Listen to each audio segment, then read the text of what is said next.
High, তো আজকে প্রচণ্ড বৃষ্টির মধ্যে চলে এসেছে আমার একটা পার্সেলটা এসেছে। তোমার নিচে প্যাকেজিং থেকে আইডিয়া করতেই পারছো কোথা থেকে, একদম রাইট, পার্পেল থেকে। তো পার্পেল থেকে আমি বেশ কয়েকটা প্রোডাক্ট অর্ডার করেছিলাম। আর কেন করেছিলাম জানো? কারণ তার সাথে বেশ ভালো ভালো গিফট ছিল সেই জন্য। তো এখানে আমি এই যে প্যাকেজিংটাকে খোলার কাজে নেমে পড়েছি। এই বৃষ্টির মধ্যে আমার মনে হলো কি যে এখন তো বৃষ্টিটা থেমে গেছে, যে আমি ছাদে গিয়ে একটু পার্সেলটাকে আনবক্সিং করি। কিন্তু ছাদে একটু জল ছিল, তো কী হয়েছে, পার্সেলগুলো মানে প্রোডাক্টগুলো তো ওরকমভাবে ভিজে যাবে না, জাস্ট একটু গায়ে জলটা লেগে যাবে, সেটা তো মুছে নিলেই হয়ে যাবে। তো আমি এখানে ছাদে চলে এসেছি আমার পার্সেলটাকে আনবক্সিং করতে। এই যে এখানে প্রায় হয়ে গেছে, আমার তো আর তসই ছিল না যে কখন দেখবো আমি। তো এখানে আমি সব একটা করে এই যে হিলিবিলিগুলো থাকে এগুলো সরিয়ে নিচ্ছি। ব্যাস এই তো আমার স্বর্গ।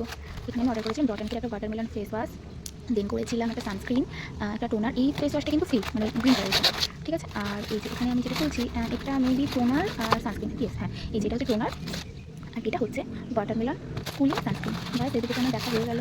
তো দেন আমি এটাকে আনবক্সিং করছি। হ্যাঁ, এই যেটা হচ্ছে ডট অ্যান্ড হচ্ছে পোমেগ্রানেট ইউথ রেডিয়নের একটা আইটি। আর এই যে এনওয়াইবির এই সেটিংস, এটা আমি এই সমস্ত কিছুর সঙ্গে ফ্রি পেয়েছি। তো এই সবের মধ্যে এই একটা জিনিস ভালো, কিন্তু এই দুটোকে আমি খুঁজে পাচ্ছিলাম না। হচ্ছে কীভাবে কোথায় গেলে ভাবছি এইটুকু